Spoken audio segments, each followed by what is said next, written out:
A few people have asked me how you remove the electrical connector that goes to the parking brake actuator on these Honda rear brake calipers. And it is a little bit of a pain, so I thought I'd show you what I do. I realized I skipped it in my brake replacement video. I like to use a little pick.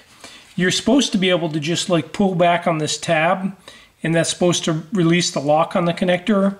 But the problem is when you get a lot of junk built up in these, that never seems to work for me. So what I find works better is if you reach onto the side of the connector here, and you're going to grab this little tab, and then you're going to push it in this direction, and that releases the latch. So you just kind of have to feel around a little bit, and you'll feel when you're on it, and you can kind of see that top piece move back a little bit, and that releases the lock on it.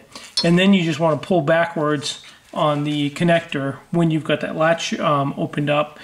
So, but you probably don't want to pull directly on the wires, because I've heard there are terminals inside the back of the connector that can become dislodged. So I'm going to use a pair of these panel clip pliers and just come in from the back, and there's a nice convenient little notch on the top and the bottom of the connector that you can grab onto with those. And then I'll come in, lift up on the little clip, and then pull backwards on the connector, and then it comes off.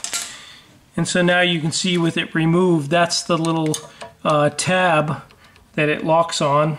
Hopefully you can see that okay. And then inside the connector, here's the little lock-in tab that we reached in and pushed up on. And you can see the idea is that you should be able to just reach up and push back on that, and it lifts up the tab.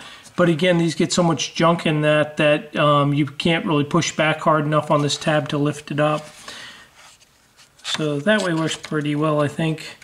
And then when you put it back on, you want to make sure you push it hard enough that it actually latches. And it actually takes quite a bit of force to do that sometimes. So and you can kind of hear it audibly latch. So make sure it's latched back in place.